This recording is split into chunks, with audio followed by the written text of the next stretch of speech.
శ్రీమాత్రే నమ. జయ గురు దత్తాత్రేయ నమ.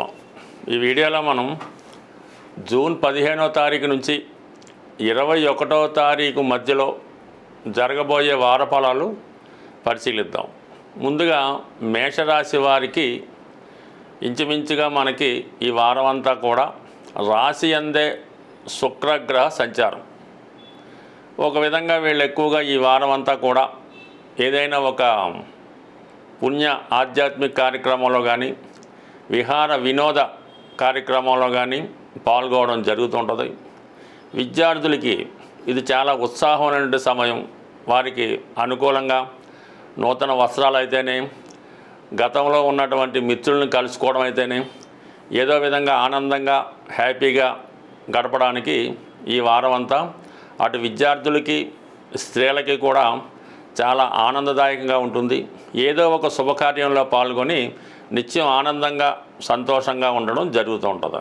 ముఖ్యంగా ధనాధిపతిగా శుక్రుడు రాశి అందే సంచరించడం వల్ల జాతకుడికి స్వతంత్రంగా ధనం సంపాదించే యోగం కలుగుతుంది. కుటుంబ సభ్యుల సహకారంతో మీ యొక్క ఆదాయాన్ని పెంచుకునే ప్రయత్నం చేస్తారు.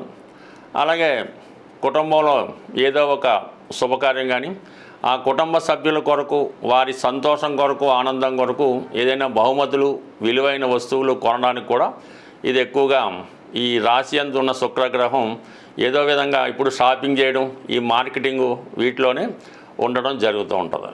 మరీ ముఖ్యంగా ఏంటంటే సప్తమాధిపతిగా రాశి అందే సంచరించడం వల్ల జాతకుడిలో ఒక విధమైనటువంటి సంతోషం, ఆనందం ఉంటుంది. అతనిలో ఒక ఆకర్షణ పెరుగుతూ ఉంటుంది. ఇది స్త్రీలకి మరీ ముఖ్యంగా అట్రాక్షన్గా ఉండడం వల్ల ఈ సమయంలో వాళ్ళు పాల్గొన్నటువంటి ఏ ఎంటర్టైన్మెంట్ కార్యక్రమాలు అయినా సెంటర్ ఆఫ్ ది అట్రాక్షన్గా ఉండడం జరుగుతుంది. ముఖ్యంగా వివాహ సంబంధించిన ప్రయత్నాలు, పెళ్లి చూపులు లాంటివి జరగడం, దాంట్లో పరస్పరం ఒకరికి నచ్చడానికి కూడా అనుకూలంగా ఉంటుంది. మొత్తం మీద ఏదో ఒక శుభవార్త ఈ వారంలో ఈ రాశివారు వినడం జరుగుతూ ఉంటుంది.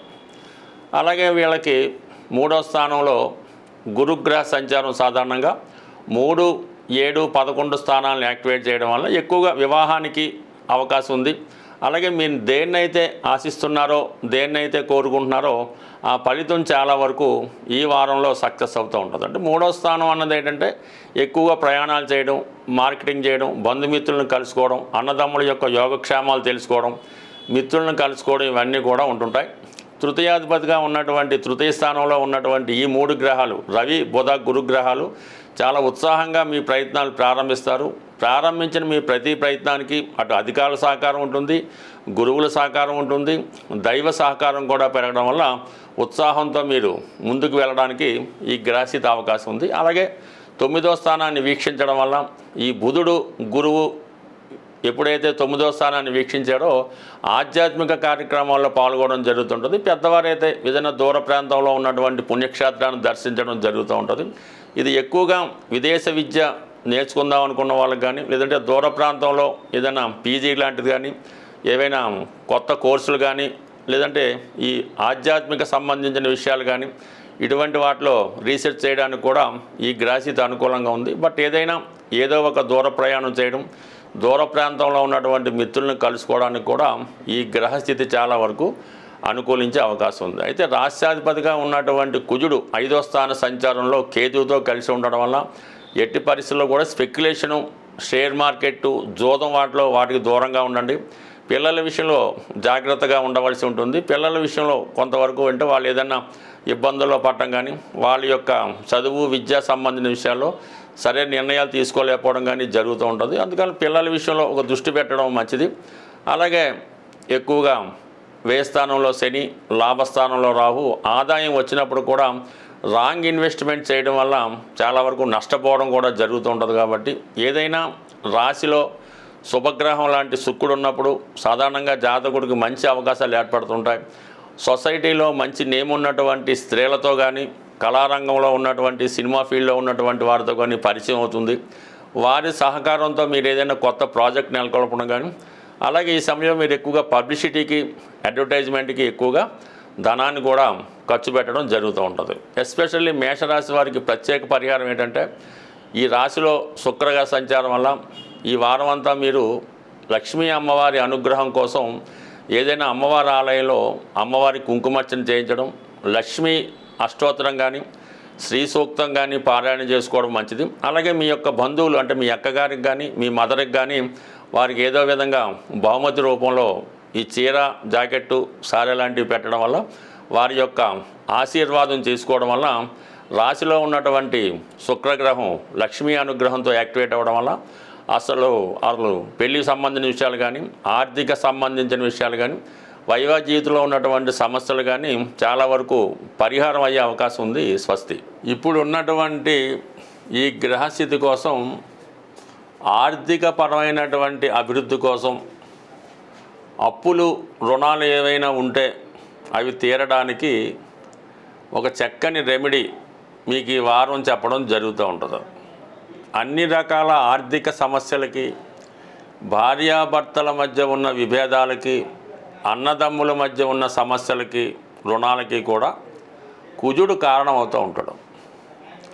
ఈ కుజుడు కేతువుతో కలిసి ఉండడం వల్ల ఈ సమస్య మరీ ఎక్కువగా రావడం జరుగుతూ ఉంటుంది. ఈ రెండు గ్రహాలు కూడా మనకి సింహరాశిలో కలిసి ఉన్నాయి.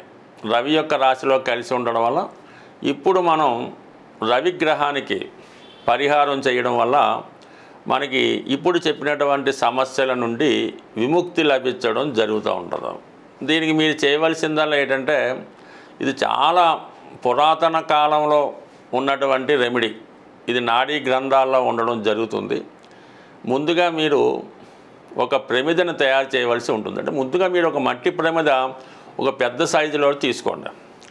దాంట్లో బియ్యం పిండితో చలిమిడి చేయవలసి ఉంటుంది. అంటే బియ్యం పిండిలో మీరు ఆవు పాలు, పంచదార, కొద్దిగా నెయ్యి కలిపి చక్కగా చలిమిడి, అంటే పూర్వకాలంలో చేస్తుండేవారు, ఆ చలిమిడి తయారు చేసి ఆ చలిమిడితో ఈ ఏదైతే మట్టి ప్రమిద మనం తీసుకున్నామో ఆ మట్టి ప్రమిదలో ఈ చలిమిడితో ఇంకొక ప్రమిదలాగా తయారు చేయవలసి ఉంటుంది. అంటే అది మనకు సులువు అవుతుంది అన్నమాట. ఈ ప్రమిదలాగా తయారు చేసి కొద్దిగా గట్టిగా ఉన్నట్టు ఉంటుంది. దాన్ని యాసిడ్గా ప్రమిదలాగా తయారు చేసి అందులో మీరు చక్కగా కేవలం పత్తితో చేసినటువంటి ఒత్తులు, అంటే గుడ్డ గడ్డి కాకుండా కేవలం పత్తితో చేసినటువంటి ఒత్తులు ఒక 2 తయారు చేసి వాటిలో మళ్ళా శ్రేష్టమైనటువంటి ఆవు నెయ్యితో ఆదివారం రోజు ఈ రెమెడీ చేయవలసి ఉంటుంది.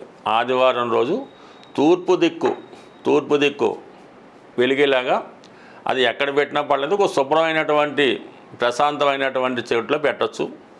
ఈ విధంగా తూర్పు దిక్కున ఆ ప్రమిదలో నెయ్యి పోసి చక్కగా వెలిగించి నిత్యం దొరికే మనకి ఈ పసుపు రంగులో ఉన్నటువంటి చామంతి పూలు, అంటే పసుపు రంగులో ఉన్నటువంటి చామంతి పూలు ఆ ప్రమిద చుట్టూ పెట్టవలసి ఉంటుంది. అంటే 12 రకాల చామంతులు, అంటే 12 చామంతులు చుట్టూ పెట్టవలసి ఉంటుంది. ఇది 12 రకాలుగా ఆదిత్యులు కాబట్టి ఈ 12 చామంతులతో ఈ దీపాన్ని చాలా వరకు కనీసం ఒక 2-3 గంటలు వెలిగేలాగా ఉంచవలసి ఉంటుంది.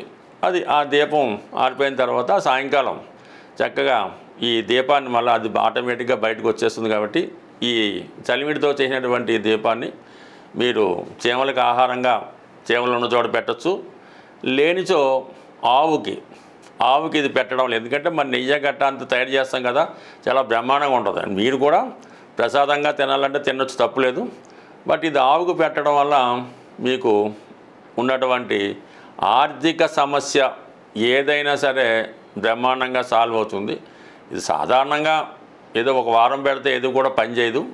కనీసం 3 వారాలు పెట్టవలసి ఉంటుంది. ఎందుకంటే ఈ కుజుడు కేతువు కలిసి సుమారుగా ఇంకా ఒక 40-50 రోజులు అక్కడ ఉంటారు. కాబట్టి ఒక 3 ఆదివారాలు ఈ పరిహారం చేయడం వల్ల చక్కగా ఇది అన్నీ కూడా చాలా శుచిగా ఉండాలన్నమాట. అప్పటికప్పుడు తయారు చేయనట్టు ఉండి నమ్మకంగా పెట్టడం వల్ల కంప్లీట్గా మీకు సూర్య భగవానుడు ఇస్తేనే మనకి ధనం రావడం జరుగుతుంటుంది. ఏదైనా ఒక అక్షయ పాత్ర ద్రౌపదికి ఇచ్చిన, ఒక శమంతకమణి మరి ఛత్రాజిత్కి ఇచ్చిన సూర్య భగవానుడి వరప్రసాదం వల్లే మనకి ఈ ధనం, ఆరోగ్యం లభిస్తుంది. కాబట్టి ఆ ఆదివారం రోజు కూడా మీరు చాలా నియమంగా ఉండాలి. ఏ ఇంట్లో అయితే మనం ఈ దీపం పెడతామో అక్కడ ఈ మాంసాహారాలు ఇటువంటి ఏమీ లేకూడదు. ఆ రోజు 99% ఈ శృంగారానికి కూడా దూరంగా ఉంటే ఇంకా మంచి ఫలితం రావడం జరుగుతుంది. స్వస్తి.